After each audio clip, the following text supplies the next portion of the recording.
Hello बच्चों, good morning. Start करते हैं आज की वीडियो। तो विलियन चैप्टर में कल हमने न्यूमेरिकल कर लिए थे, मांग अवनमन, क्वथनांक उन्नयन के। और इसके बाद में जो है परासरण, विसरण और परासरण दाब के बारे में बात करी थी। ठीक है, विसरण की परिभाषा हमने पढ़ ली थी। परासरण की हमने दो प्रकार से परिभाषा पढ़ी थी।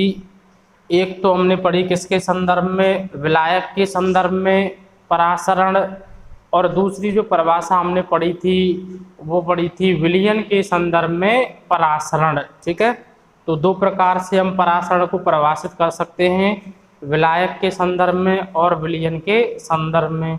इसके बाद आज हम पढ़ेंगे परासरण दाब, व्युत्क्रम परासरण, परासरण दाब के नियम, वॉन ऑफ बॉयल का नियम, वॉन ऑफ ताप दाब का नियम, परासरण दाब एवं विलेय के अणुभार के बीच में संबंध।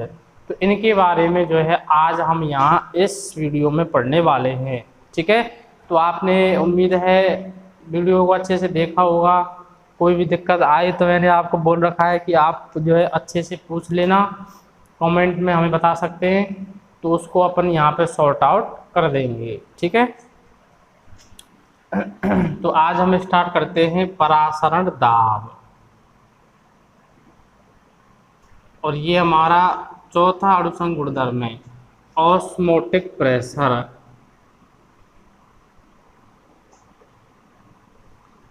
यदि आपने परासरण नहीं देखा है तो आप पिछली वाली वीडियो में परासरण को पढ़ लेना, उसके बाद में ही परासरण दाब आपके समझ आएगा। ठीक है, तो ये जो वीडियो हैं या ये जो केमिस्ट्री के जो टॉपिक हैं ये एक दूसरे से कोरिलेटेड है।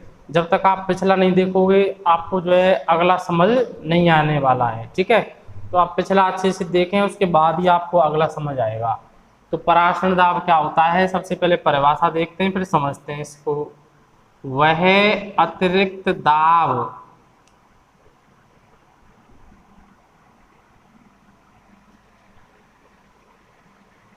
या ऐसे कह सकते हैं कि वह दाब, ऐसे बोलो इसको तो ज़्यादा सही लगेगा। ये वह दाब जिसे लगाने पर विलायक के अणुओं का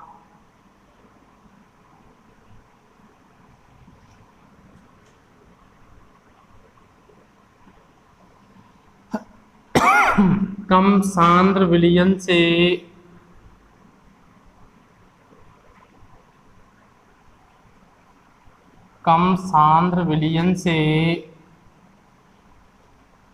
अधिक सांद्र विलयन की ओर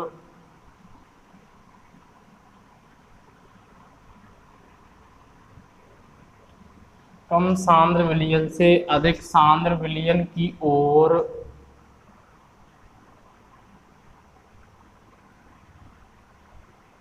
अर्ध पारगम्य झिल्ली से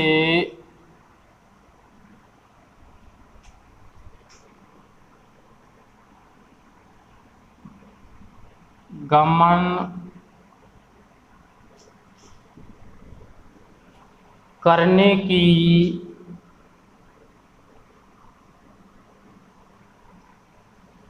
वह दाब जिसे लगाने पर विलायक के अणुओं का कम सांद्र विलयन से अधिक सांद्र विलयन की ओर अर्धपारगम झिल्ली से गमन रुक जाता है, गमन रुक जाता है,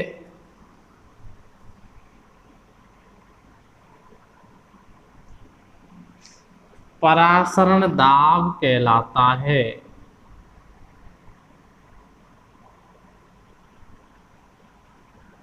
कहलाता है को हम इस तरह से लिख देते हैं शॉर्ट में। ठीक है, तो देखें क्या है परिभाषा। वह दाब जिसे लगाने पर, दाब को लगाया जा रहा है भाई, और उससे क्या हो रहा है यहाँ पे, विलायक के अणुओं का कम सांद्र विलयन से अधिक सांद्र विलयन की ओर। कल हमने जो है विलायक के संदर्भ में और विलयन के संदर्भ में परासरण की परिभाषा पढ़ी है। तो जब हमने विलयन के संदर्भ में पढ़ी थी तब हमने वहां देखा था कि जो विलायक के अणु हैं वो कम सांद्र विलयन से अधिक सांद्र विलयन की ओर गति करते हैं। अब वो गति यहाँ पर रुक रही है, ठीक है, तो अर्धपारगम्य झिल्ली से गमन रुक जाता है, परासरण दाब कहलाता है। तो परासरण दाब को अपन चित्र सहित ऐसे समझेंगे। कल वाला भी मैं यहाँ पे आपको एक जो है हल्का सा रिपीट कर देंगे। विलयन के लिए जो हमने परिभाषा बताई थी परासरण दाब की, वो वाली रिपीट कर देंगे, तो उससे जो है आपको अच्छे से समझ आ जाएगी बात। तो ये क्या हो गया, एक पात्र हो गया,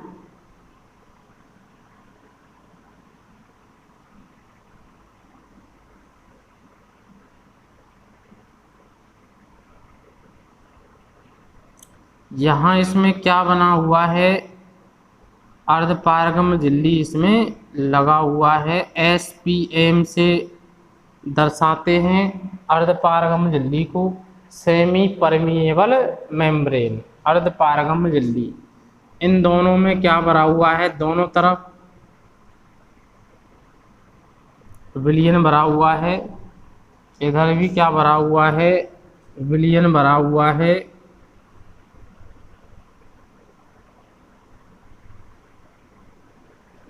ठीक है, दोनों तरफ विलयन है। इधर जो विलयन है वो है कितना, 80+20, इधर है 90+10। जो ज़्यादा है वो विलायक है, जो कम है वो विलेय है। यहाँ ज़्यादा है 90 विलायक है या विलायक की मात्रा है, कम है विलेय की मात्रा है ना, ज़्यादा वाला विलायक की मात्रा, कम वाला विलेय की मात्रा। ठीक है, अब इन दोनों विलयनों की तुलना कर रहे हैं, तो बताइए इन दोनों विलयनों में से कौन सा ज़्यादा सांद्र होगा, कौन सा कम सांद्र होगा। जब भी हम विलयन की सांद्रता की बात करते हैं बेटा, तो आपको हमेशा ध्यान रखनी है कि विलेय की मात्रा के आधार पर आपको पहचानना होता है। पर जिस विलयन में विलेय की मात्रा कम है, तो सीधी सी बात है, जब विलेय है ही नहीं यानी बहुत कम है, तो विलायक ही विलायक होगा, अर्थात विलयन तनु होगा, यानी कम सांद्र होगा। और जब उसमें विलेय की मात्रा ज़्यादा होने लगेगी तो विलयन सांद्र हो जाएगा, है ना। तो आप देख रहे हैं यहाँ पे 10 ग्राम जो है यहाँ पे विलेय है, विलेय की मात्रा यहाँ पे 20 ग्राम है, तो कौन सा ज़्यादा रहा, 20 ग्राम ज़्यादा रहा। इसका मतलब इधर वाला जो विलयन है इसको अपन कहेंगे अधिक सांद्र विलयन, तो ये अधिक सांद्र विलयन हो गया। ये कैसा हो गया, इधर कम सांद्र विलयन।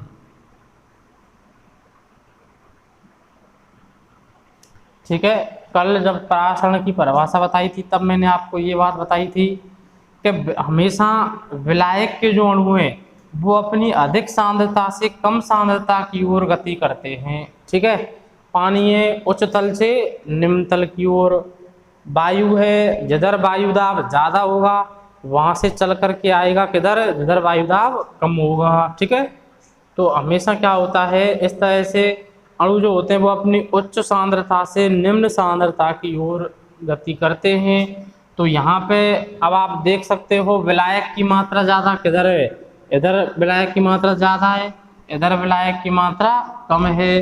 तो विलायक के अणु किधर से किधर गति करेंगे, विलायक के अणु कम सांद्र विलयन से अधिक सांद्र विलयन की ओर गति करते हैं, कम सांद्र विलयन से अधिक सांद्र विलयन की ओर। ठीक है, अब ऐसे जा रहे हैं विलायक के अणु, ऐसे जा रहे हैं, देखो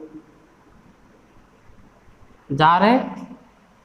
ठीक है, अब क्या करना पड़ेगा कि ये विलायक के अणु इधर से इधर गति नहीं करें, इसके लिए हमें क्या करना पड़ेगा, इधर से दाब लगाना पड़ेगा।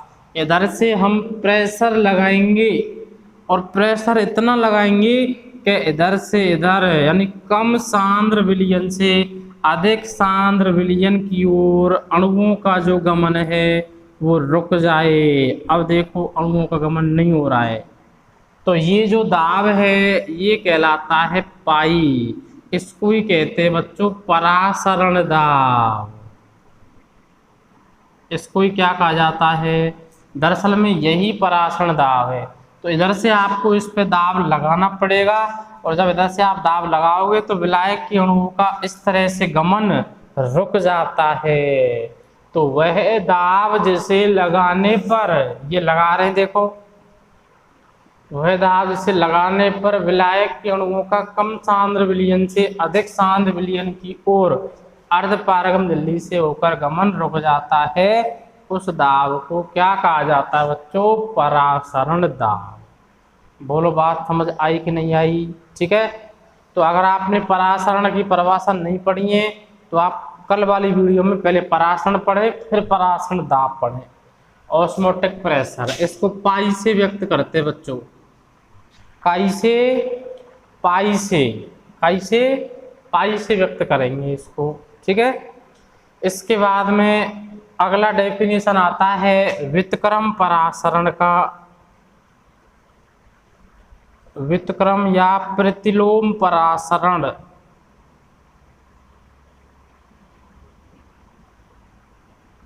ध्यान दें जरा, इसको कहा जाता है अंग्रेजी में रिवर्स ऑस्मोसिस।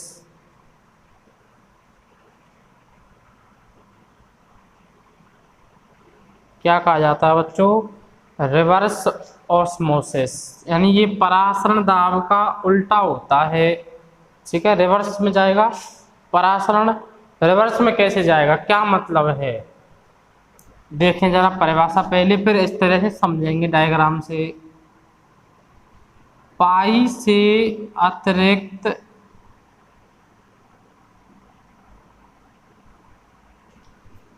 वह दाब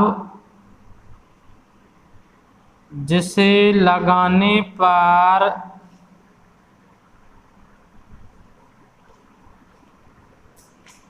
विलायक के अणुओं का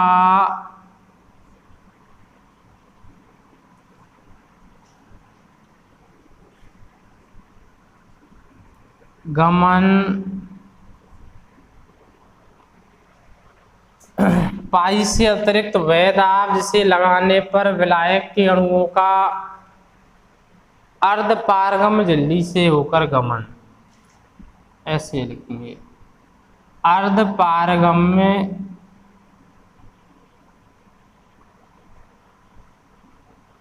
झिल्ली से होकर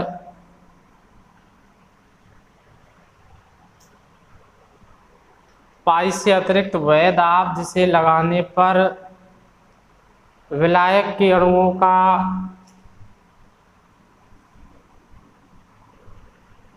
कम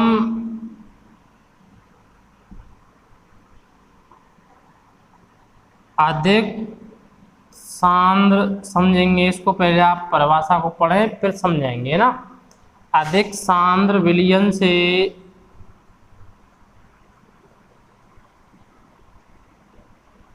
कम सांद्र विलयन की ओर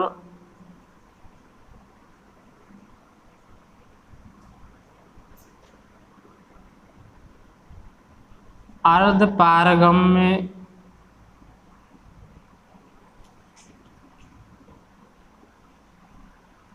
झिल्ली से होकर गमन प्रारंभ हो जाता है। गमन प्रारंभ हो जाता है। काफ़ी इम्पोर्टेंट परिभाषा है ये, अच्छे से पढ़े इसको और फिर समझाएंगे तब समझना इसको, है ना। तो इसको भी इस तरह से डायग्राम की सहायता से समझाएंगे, और जो है इसका लैंग्वेज भी आप अपने हिसाब से जो है एडजस्ट कर सकते हो, है ना। किसी चीज़ को आगे पीछे रख सकते हो, लैंग्वेज को अपने हिसाब से चेंज कर सकते हो। ऐसा नहीं है कि जो हम आपको यही वाली परिभाषा बता रहे हैं तो यही वाली आपको रट लेनी है ना। हाँ, इसको पढ़ लेना आप, कोई दिक्कत नहीं है। आप अपने हिसाब से भी चेंज कर, पर चीज़ वही रहनी चाहिए, मतलब वही रहना चाहिए, मतलब चेंज नहीं होना चाहिए। भले आप इसमें से शब्दों को आगे पीछे कर सकते हो, है ना, अपने हिसाब से जमा सकते हो। प्रारंभ हो जाता है, क्या कहलाता है बच्चों? व्युत्क्रम परासरण कहलाता है। व्युत्क्रम परासरण कहलाता है। तो अब ध्यान दें जरा, पाई से अतिरिक्त वह दाब। तो पहली बात तो हमें ये समझ में आई कि पाई तो है ही है, लेकिन ये पाई से भी ज्यादा लगाना पड़ेगा। किससे ज्यादा होगा बेटा? पाई से ज्यादा। परासरण दाब से ज्यादा दाब है ये, जिसे लगाने पर विलायक के अणुओं का अधिक सांद्र विलयन से। देखें जरा, वैसे नॉर्मल कंडीशन में विलायक के अणु कैसे गमन करते हैं? कम सांद्र से अधिक सांद्र विलयन की ओर। क्योंकि भाई देखो, इधर विलायक ज्यादा है, इधर विलायक कम है, पर अब उल्टा कर रहे हैं, इधर से जाएंगे कम वाले से ज्यादा वाले की ओर, तभी तो बोलेंगे व्युत्क्रम या प्रतिलोम। उल्टा परासरण है ये। कैसा है बेटा? उल्टा। पहले जो पढ़ा था वो सीधा था, अब कैसा है? उल्टा परासरण, व्युत्क्रम। ठीक है।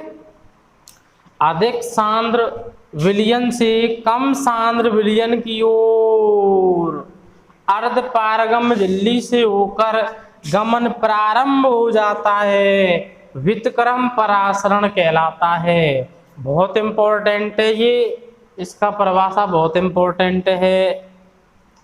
ठीक है। इसका जो उपयोग है बच्चों, व्युत्क्रम परासरण का जो उपयोग है वो आजकल समुद्री जल को पीने योग्य जल में कन्वर्ट करने के लिए किया जा रहा है। समुद्री जल का प्यूरिफिकेशन कर रहे हैं इससे। किसका कर रहे हैं बच्चों? समुद्री जल से जल को, पीने योग्य जल को बाहर निकालने के लिए इसका उपयोग किया जा रहा है। ठीक है। व्युत्क्रम परासरण का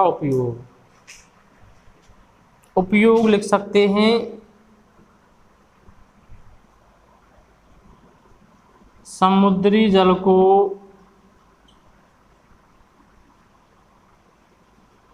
पीने योग्य बनाने के लिए।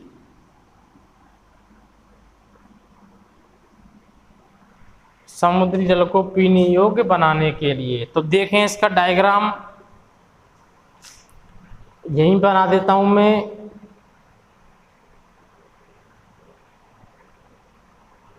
ठीक है। ये तो परासरण दाब का है, पढ़ लिया ये तो आपने। ये तो परासरण दाब का हो गया। अब हम बना रहे हैं बेटा व्युत्क्रम या प्रतिलोम परासरण का, उधर बना रहे हैं कोपचे में। ठीक है। चलें कोपचे में, चलिए।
देखें जरा, ये बन चुका है डायग्राम, बिल्कुल ऐसा ही है।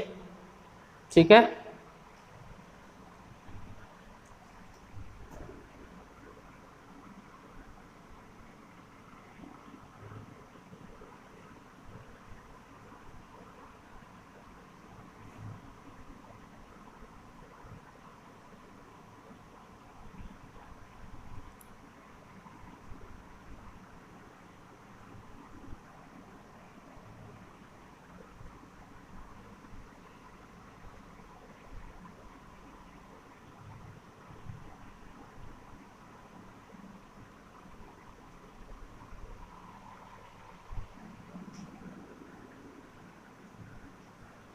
देखें जरा क्या बन गया है ये। इसमें पात्र है ये, इसमें बीच में तो अर्धपारगम्य झिल्ली लगी हुई है। एक तरफ तो इसमें शुद्ध जल भरा हुआ है और एक तरफ समुद्र का लवणीय जल है। समुद्र का कैसा जल है बेटा? लवणीय जल। तो देखो समुद्र का लवणीय जल का मतलब है कि यहाँ पे विलेय और विलायक दोनों मौजूद हैं। विलायक तो इसमें जल ही है और विलेय इसमें बहुत सारे लवण हैं। आपको पता है समुद्र का जो पानी होता है उसमें बहुत सारे लवण घुले हुए होते हैं, तो वो तो काम करेगा विलेय का। आपको पता है खारा पानी होता है समुद्र का, तो उसमें नमक बहुत ज़्यादा होता है। तो आप ऐसे समझे कि नमक घुला हुआ है जल में। क्या घुला हुआ है? नमक। तो पहले तो ये बताएं कि बताओ कौन सा ज़्यादा सांद्र होगा? सांद्र कौन सा ज़्यादा होगा? ये अधिक सांद्र होगा, होगा कि नहीं होगा? और इसकी सांद्रता कैसी है? कम है। सही है का बात? भाई यहाँ में तो केवल शुद्ध जल है और इसमें समुद्र का लवणीय जल है, यानी कि लवण वगैरह भी घुले हुए हैं, तो ये अधिक सांद्र होगा और ये कैसा होगा? कम सांद्र। जनरली क्या होता है, नॉर्मली के विलायक के जो अणु हैं बच्चों वो उधर से गति करते हैं जिधर विलायक के अणुओं की सांद्रता ज़्यादा होती है। तो यहाँ पे तो जल ही जल है, यहाँ पे जल के साथ लवण भी हैं। तो बताओ विलायक के अणुओं की सांद्रता ज़्यादा कहाँ पे है? विलायक के अणु यहाँ ज़्यादा है शुद्ध जल में। तो जल के अणुओं को कैसे गमन करना चाहिए? ऐसे शुद्ध जल से और समुद्री जल की ओर। लेकिन व्युत्क्रम परासरण में क्या होता है, इधर अच्छा विलायक के अणु तो जाएंगे तो ऐसे ही, अब उनको रोकना है तो यहाँ पे क्या लगाना पड़ेगा? दाब लगाना पड़ेगा, जिसको अपन क्या बोलेंगे? पाई, परासरण दाब। परासरण दाब जब इधर से लगाएंगे तो इधर से जो जल के अणु गति कर रहे थे वो स्टॉप कर देंगे, बंद हो गया गमन। अब और ज्यादा दाब लगाना पड़ेगा ताकि इधर से यानी समुद्र में से समुद्री जो जल है उस समुद्र का जो लवणीय जल है उसमें से जल के अणु इस तरफ गमन करना प्रारंभ कर दें। और ये कब करेंगे? जब पाई से अधिक दाब आप आरोपित करेंगे। पाई से अधिक दाब लगाने पर तो आपको पाई से ज़्यादा दाब लगाना पड़ेगा। जब आप पाई से ज़्यादा दाब लगाओगे तो उस कंडीशन में क्या होगा बच्चों, जरा ध्यान दें। आप पाई से ज़्यादा दाब आरोपित कर रहे हैं तो क्या होगा, अब जल के जो अणु हैं वो इस तरफ गमन प्रारंभ कर देंगे। हालांकि इधर जल के अणु कम है, इधर जल के अणु ज़्यादा हैं, लेकिन हम पढ़ रहे हैं व्युत्क्रम परासरण या प्रतिलोम परासरण। ऊपर से पाई से भी ज़्यादा दाब लगाया जा रहा है, दाब आरोपित कर रहे हैं, तो जल के अणु इधर से जब उन पर प्रेशर पड़ेगा, दाब पड़ेगा, तो वो इस तरफ गमन प्रारंभ कर देते हैं। जल के अणुओं की मात्रा इधर बढ़ती जाती है और वो यहाँ से पात्र में इकट्ठे कर लिए जाते हैं। इस तरह से समुद्र के जल को पीने योग्य बनाया जाता है। कैसा बनाया जाता है बच्चों?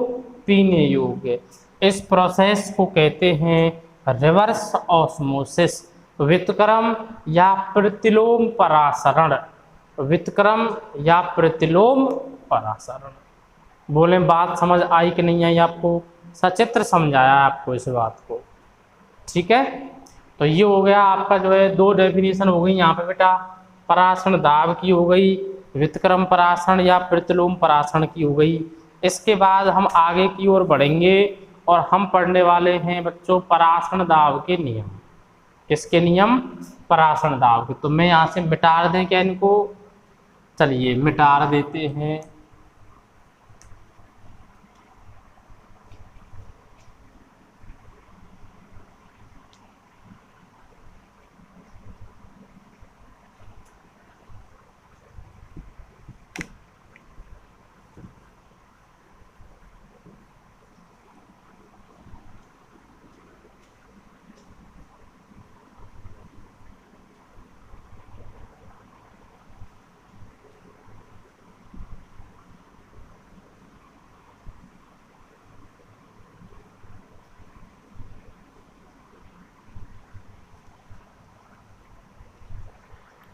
तो हेडिंग लगा लें परासरण दाब के नियम।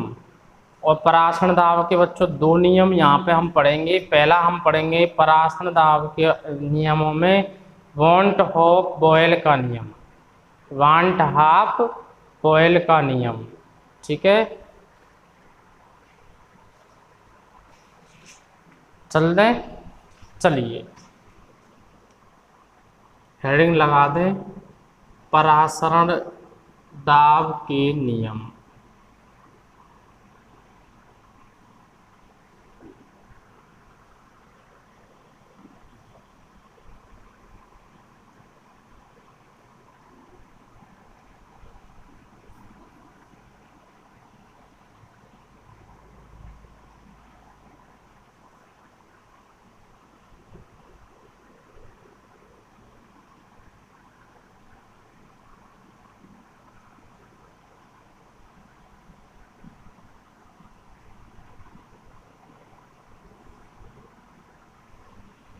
तो ये हेडिंग लगा दी होगी आपने।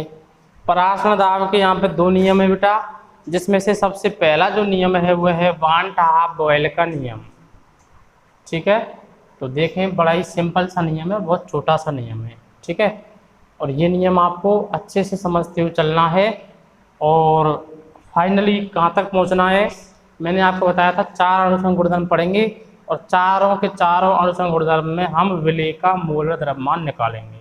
तो अभी तक हमने परासरण दाब में मूलर द्रव्यमान की बात नहीं करी है, इसके बाद में करेंगे, ठीक है। निश्चित ताप पर किसी विलयन का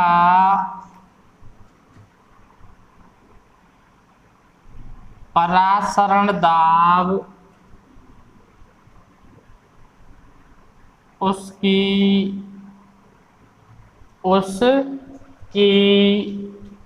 सांद्रता के समानुपाती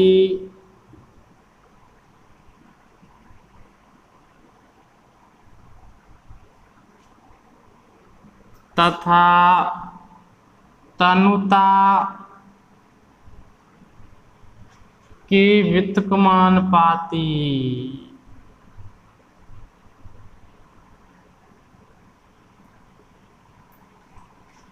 होता है।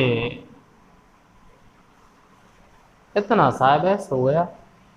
निश्चित ताप पर किसी भी विलयन का जो परासरण दाब हुआ करता है वह उसकी सांद्रता C के समानुपाती और उसकी तनुता को हम V से डिटरमाइन करते हैं, V से दर्शाते हैं, तनुता के व्युत्क्रमानुपाती होता है। तनुता को किससे दर्शाते हैं बच्चों? C तो कंसंट्रेशन हो गई और तनुता को V मतलब वॉल्यूम। देखें जरा, जैसे जैसे वॉल्यूम इंक्रीज करेंगे, जैसे मान लो कोई सॉल्यूशन है हमारे पास, उस सॉल्यूशन का अपन वॉल्यूम इंक्रीज कर रहे हैं, उसमें पानी ऐड कर रहे हैं, पानी ऐड कर रहे हैं, पानी ऐड कर रहे हैं, पानी ऐड कर रहे हैं, तो वॉल्यूम एक्सपेंड होगा, वॉल्यूम बढ़ेगा और पानी ऐड कर रहे हैं तब बढ़ रहा है वॉल्यूम। तो पानी पानी हो जाए, ऐड करते जाएंगे तो उसमें क्या हो जाएगा? पानी पानी हो जाएगा, तनु हो गया, तनुता बढ़ गई उसकी। आ रही बात समझ में? इसलिए हमने यहाँ पे तनुता को V से डिटरमाइन किया हुआ है, ठीक है, इसको जो है दर्शाया हुआ है। तो ये बात समझ में आ गई। इसके बाद अर्थात पाई जो है वो प्रोपोर्शनल तो है बच्चों C के सांद्रता की, और पाई जो है वो प्रोपोर्शनल है 1/B के। सही है? जरा देखो, लिख सकते हैं इस नियम से, इस तरह से लिख सकते हैं बच्चों इसको, ठीक है। इसके बाद जो है दूसरा नियम है वांट ऑफ ताप दाब का नियम।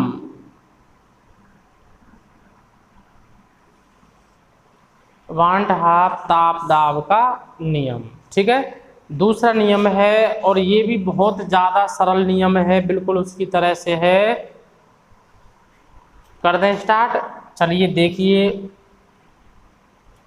यहाँ पे ताप निश्चित था बच्चों, अब यहाँ पे सांद्रता और तनुता जो है निश्चित होगी, यानी निश्चित सांद्रता और तनुता पर, निश्चित सांद्रता एवं तनुता पर किसी विलयन का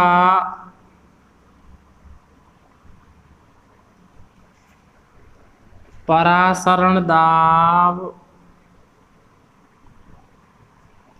निश्चित सांद्रता और तनुता पर किसी विलयन का परासरण दाब ताप के समानुपाती होता है, ताप के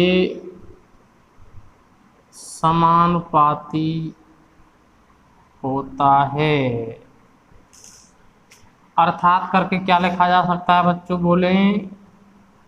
अर्थात पाई प्रोपोर्शनलिटी, सही है क्या? देखो अब दूसरे नियम में सांद्रता और तनुता को क्या कर दिया है बच्चों, निश्चित कर दिया है। सांद्रता और तनुता को निश्चित कर दिया है, और जो विलयन का परासरण दाब है वो ताप के समानुपाती होता है। ठीक है, एक इसको 2 दे दें, इसको समीकरण 3 दे दें। बताओ यहाँ तक कोई दिक्कत है क्या? ये तो फर्स्ट नियम हो गया, ये सेकंड नियम हो गया। निश्चित सांद्रता और तनुता पर किसी विलयन का जो परासरण दाब होता है वह ताप के समानुपाती होता है। इसके बाद क्या हुआ बच्चों, वॉन टॉप ने क्या किया, गैसों के नियमों को विलयनों पर लागू किया। वॉन टॉप ने क्या किया बेटा, गैस के नियमों को विलयनों पर लागू किया और एक विलयन समीकरण दिया। ध्यान से समझें, वॉन टॉप ने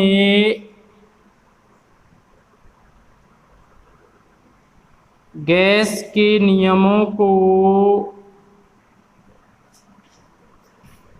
या गैसों के नियमों को विलयनों पर लागू किया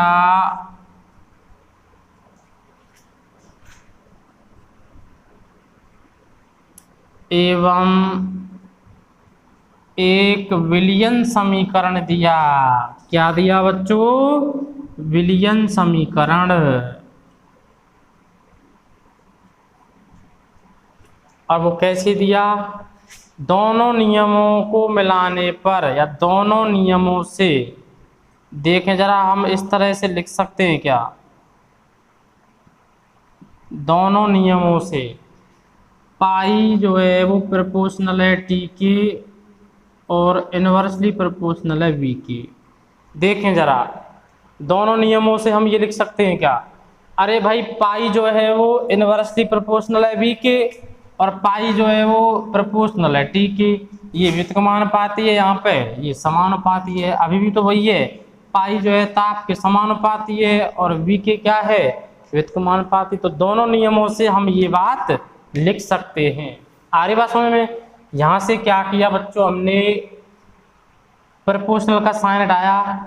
जैसे हम प्रोपोर्शनल का साइन हटाएंगे तो कांस्टेंट आएगा, तो यहाँ पे जो कांस्टेंट आता है बच्चों वो होता है एस, तो इसको अपन लिखेंगे S T upon V. S यहाँ पे विलयन स्थिरांक कहलाता है।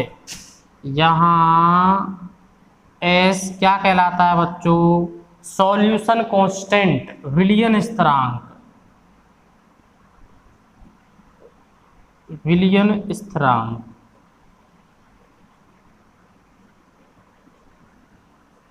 अंग्रेजी में सॉल्यूशन कांस्टेंट। तो एस यहाँ पे बच्चों विलयन स्थिरांक हुआ है। ठीक है, इसके बाद जो है इसको मिटा रहे हैं, ध्यान दो।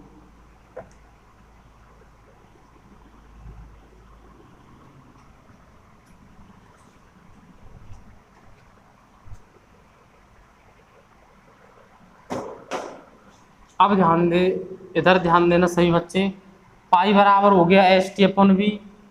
एस का आंकिक मान गैस स्थिरांक आर, गैस स्थिरांक आर गैस कांस्टेंट बोलते हैं इसको, के समान होता है। और आर का मान कितना होता है बच्चों? 0.0821 litre ATM kelvin inverse mole inverse. आपने पढ़ा है 11th में, ये हुआ करता है आर का वैल्यू, कांस्टेंट मान है। तो एस का जो आंकिक मान होता है बच्चों वो आर के समान होता है, तो हम एस की जगह पे आर रख सकते हैं। तो एस की जगह पे आर रखेंगे तो हम इस वाली इक्वेशन को ऐसे भी लिख सकते हैं, पाई बराबर है आर टी अपॉन वी। ये 1 मोल के लिए है बच्चों, ये कितने मोल के लिए है? 1 मोल के लिए। अगर हम कहें कि भाई n मोल के लिए कितना होएगा, n मोल के लिए, तो इसको n से मल्टीप्लाई कर देंगे तो पाई बराबर हो रहा nRT अपॉन वी। देखें बच्चों, पाई बराबर क्या आ रहा? nRT upon V. ये है 4 1 मोल, तो 1 से इधर गुणा किया हुआ है। ये है 4 n मोल, तो यहाँ n से कर दिया, तो हम इसको इस तरह से लिख सकते हैं, पाई वी बराबर हो गया बच्चों nRT। देखें जरा, समझें, यही तो कहलाता है, क्या कहलाता है? विलयन समीकरण। जैसे गैस समीकरण हुआ करता है, आइडियल गैस इक्वेशन, पीवी बराबर एनआरटी। यहाँ पी की जगह पे पाई है, भाई परासरण दाब की बात करी जा रही है। तो ये बहुत ही सिंपल सा यहाँ पे निकल के आया है फॉर्मूला। दोनों नियमों को मिला दिया, पाई प्रोपोर्शनल टी अपॉन वी, बराबर किया, कांस्टेंट आ गया एस। आपको पता है जब हम समानुपाती का चिन्ह हटाते हैं तो कांस्टेंट आ जाता है। यहाँ कांस्टेंट क्या है बेटा? एस। एस का मतलब होता है विलयन स्थिरांक, एस फॉर सॉल्यूशन कांस्टेंट। अब एस का जो अंक मान है, यानी एस का जो मान है वो इतना ही होता है 0.0821। तो एस ही आर है और आर ही एस है, दोनों एक ही है, ठीक है। तो अंक का मान जो है समान है, इसलिए एस की जगह पे आर रख दिया है। तो ये हो गया पाई बराबर आर टी अपॉन वी। ये है 4 1 मोल, 4 n मोल, n से मल्टीप्लाई, तो पाई बराबर N R T upon V, और पाई भी बराबर हो गया बच्चों एन आर टी, ठीक है। पाई यहाँ पे परासरण दाब है, वी क्या है? वॉल्यूम है। क्वेश्चन जब भी आप करो तो आप वॉल्यूम को लीटर में लेके चलना। काय में बेटा? लीटर में। एन जो है नंबर ऑफ मोल्स हैं, आर गैस कांस्टेंट है, टी टेम्परेचर है, ये आपको केल्विन में लेके चलना है, टेम्परेचर को केल्विन में लेकर चलना है। वॉल्यूम को आप लीटर में लेके चलें तो ज़्यादा अच्छा रहेगा, बाकी ml में भी लेके चल सकते हो, कोशिश करें कि लीटर में कन्वर्ट कर लें, ठीक है। पाई जब आप यहाँ से निकालोगे परासरण दाब, तो है तो दाब ही, तो दाब का यूनिट क्या होता है? ATM होता है। दाब का यूनिट क्या होता है? ATM, ठीक है। बार होता है, तो आप ये यूनिट यहाँ पे काम में लोगे, ठीक है। तो बताएं आपके ज़रा बात समझ में आई कि नहीं आई, ठीक है। तो ये हो गया बेटा एन क्या है? गैस, यहाँ पे नंबर ऑफ मोल्स हो गए। एन क्या हो गया? एन जो होता है वो मोलों को दर्शाता है, मोल्स को व्यक्त करते हैं अपन एन के द्वारा। इसके बाद में फाइनली हम यहाँ पे पहुँचने वाले हैं कहाँ पे? परासरण दाब और विलेय के अणुभार के बीच में संबंध। परासरण दाब और विलेय के अणुभार के बीच में संबंध। आप चाहो तो इस वाले सूत्र को ऐसे भी लिख सकते हो, पाई वी बराबर N A R T. N A क्या है यहाँ पे बच्चों? एन ए है विलेय के मोल, क्योंकि हम जो अणुभार निकालेंगे वो परासरण दाब और विलेय का अणुभार ऐसे ही तो आता है। अब तक हमने जो 3 अणुसंग गुणधर्म निकाले हैं बच्चों, उसमें हमेशा विलेय के लिए ही आया है अणुभार। परासरण दाब और विलेय के अणुभार के बीच में संबंध, हिमांक अवनमन और विलेय के अणुभार के बीच में संबंध, क्वथनांक उन्नयन और विलेय के अणुभार के बीच में संबंध, ठीक है। और वाष्प दाब में आपेक्षिक अवनमन और वही विलेय के अणुभार। तो यहाँ पे विलेय का अणुभार है। अब विलेय का अणुभार कैसे आएगा? जब यहाँ पे आप एन लिखोगे। कैसे लिखेंगे जरा आप देख लेना, आप उससे भी समझ में आ जाएगा। तो यहाँ से ये समझ में आ गया पाई वी बराबर एन आर टी, ये हमारे काम का है समीकरण।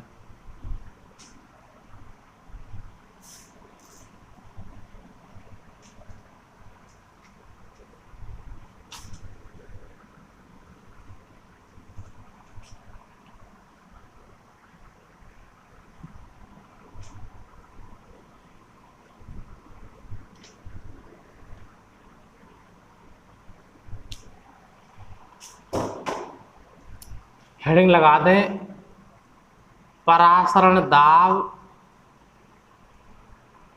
एवं विलेय के अणुभार में संबंध।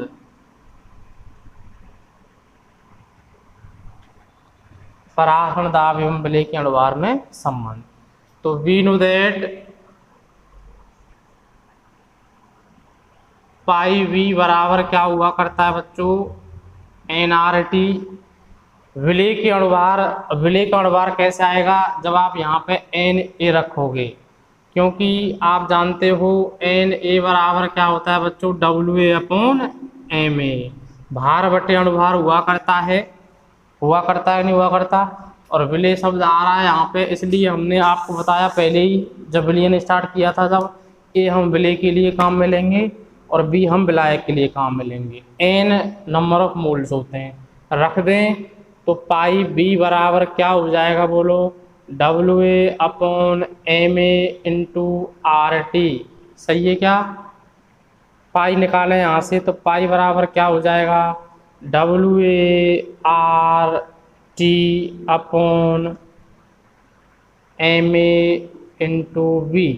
सही है क्या, हमें चाहिए विलेय का अणुभार। ठीक है, तो पाई पूछे अणुभार दे दे तो इस तरह से काम में ले लेना।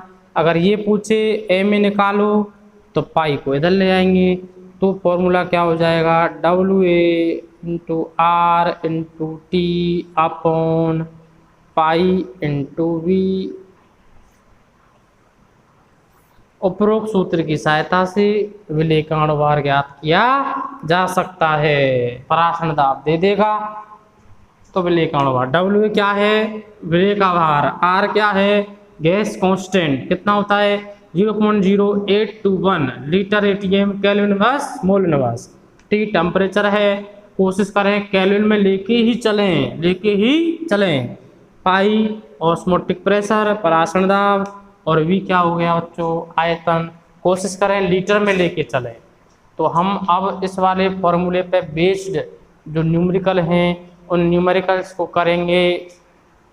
ठीक है, तो आपको ये चीज़ अच्छे से कर लेनी है, समझ लेनी है, तभी आपके न्यूमेरिकल समझ में आएंगे। तो आप इस वीडियो को अच्छे से देखें, एक बार में समझ नहीं बैठे तो 2 बार इसको देखें और सावधानी पूर्वक रहें। कोरोना वायरस चल रहा है, ज़्यादा बुरी तरह से फैल रहा है, केसेज लगातार बढ़ते जा रहे हैं, तो घरों में रहें। बहुत ही ज़रूरी काम हो तो ही घरों से बाहर निकलें, अदरवाइज़ घर पे ही रहें। मास्क का उपयोग करें, सैनिटाइजर्स का उपयोग करें, बार बार साबुन से हाथ धोएं। धन्यवाद।